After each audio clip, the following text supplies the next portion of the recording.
सासू माँ बदल गई। कहानी उस घर की है जहाँ बहू और बेटी को एक माना जाता था, लेकिन फिर अरे शिखा बेटा, तू रसोई में क्यों घुसी रहती है? जा, रोटी मैं बना लूंगी। नहीं नहीं माँ जी, आप बैठिए, बस सारा खाना बन ही गया है। श्वेता को बोल देती हूँ, वो खाना लगा देगी सबका। सॉरी भाभी, मेरे पास वक्त नहीं है। माँ, मुझे पैसे देना, पार्लर जाना है। हाँ हाँ चली जाना, भाभी को भी ले जाना। वो भी जाने को बोल रही थी पार्लर, पर पहले ना मदद कर दे उसके खाना लगाने में। देख माँ, वो बहू है, उसे बहू रहने देना, इतना सर पर मत चढ़ा भाभी को। श्वेता, ज्यादा मत बोला कर। बहू और बेटी में कोई फर्क नहीं होता है। जा जाकर काम कर। ननद को माँ का भाभी से इस तरह प्यार करना बिल्कुल अच्छा नहीं लगता। वो बार बार किसी न किसी तरह माँ को भाभी के खिलाफ भड़काती रहती, लेकिन कोई फायदा ना होता। एक रोज, अरे बेटे किशन, जा बहू को कहीं घुमा कर ला, सारा दिन घर में काम करती रहती है। हाँ हाँ माँ, हम लोग जा रहे हैं ना गोवा। अच्छा जी, भाभी ने तो हमें बताया भी नहीं। वैसे तो सारी पंचायत करती है, ये गोवा वाली बात क्यों छुपा गई हमसे? अरे क्योंकि उसे खुद नहीं पता था बहन। मुझे टिकट सस्ती मिल रही थी तो मैंने बुक कर दिया। हाँ शिखा, पैकिंग कर ले, संडे हम जा रहे हैं गोवा। दोपहर में शिखा पैकिंग कर रही थी कि सास आ जाती है। ये क्या बहू, साड़ियाँ? अरे गोवा जा रही है घूमने या फिर शादी में मायके हैं?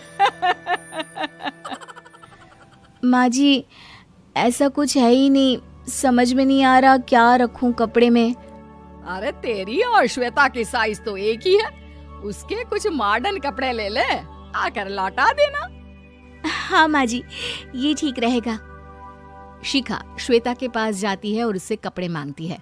ना जी ना, मैं अपने कपड़े ना दूं, वैसे भी फैल जाएंगे मेरे कपड़े, बहुत महंगे वाले हैं। शिखा मुंह लटकाकर कमरे में आ जाती है तो सास कहती है, चल तैयार हो जा, तुझे मैं शॉपिंग करा कर लाती हूँ गोवा की। बस फिर क्या था, सास बहू निकल जाते हैं मार्केट और एक से बढ़कर एक ड्रेस खरीद कर घर आते हैं।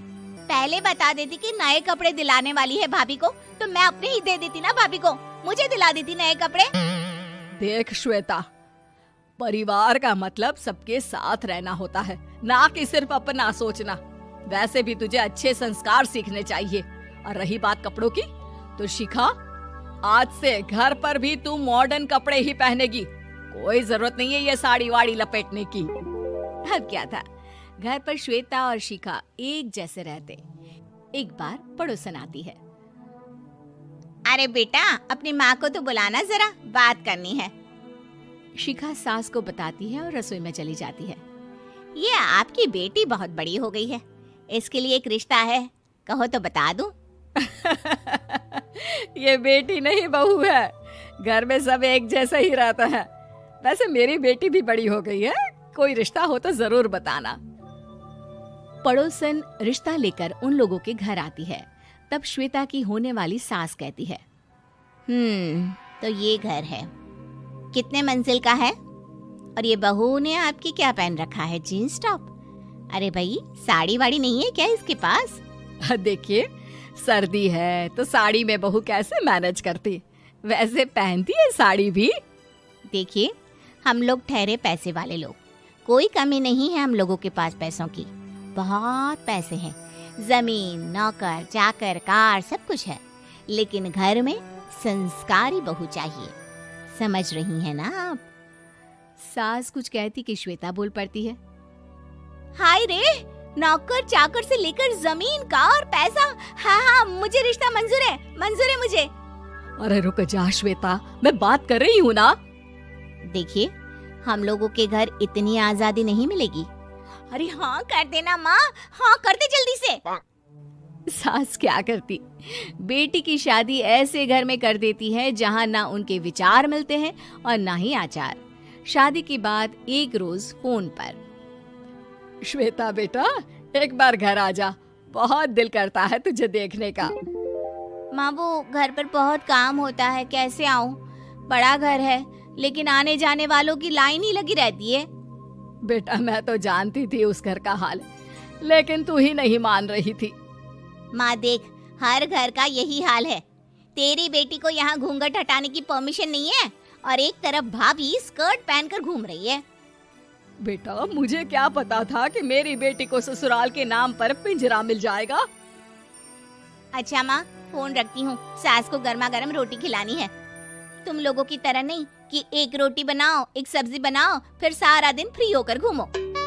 सास फोन तो रख देती है, लेकिन सोच में पड़ जाती है कि एक तरफ बेटी जिसे कोई आजादी नहीं, वहीं दूसरी तरफ बहू जिसे देखकर लगता ही नहीं कि उसकी शादी भी हुई है। अगले रोज।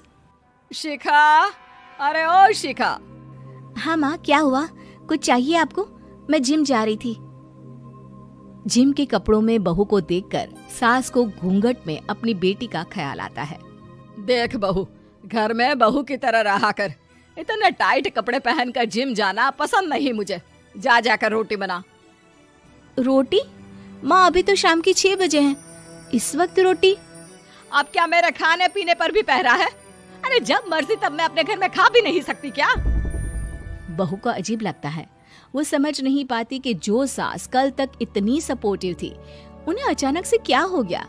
वो किचन में जाती है, गरम रोटी के साथ 2 तरह की सब्जी, रायता, सलाद सब लेकर सास के पास आती है। माँ जी, खाना।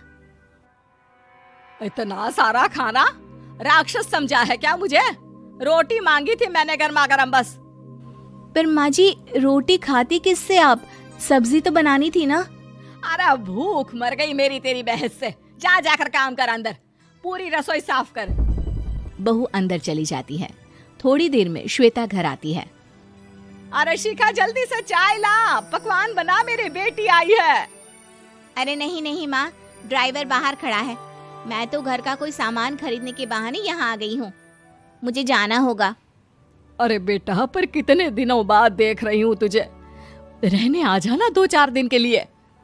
आ जाऊंगी माँ, जब मेरी सास मरेगी तब। मैं तो रोज मन्नत मानती हूँ कि मेरी सास मर जाए तो अच्छा है। अच्छा चल, जा रही हूँ माँ।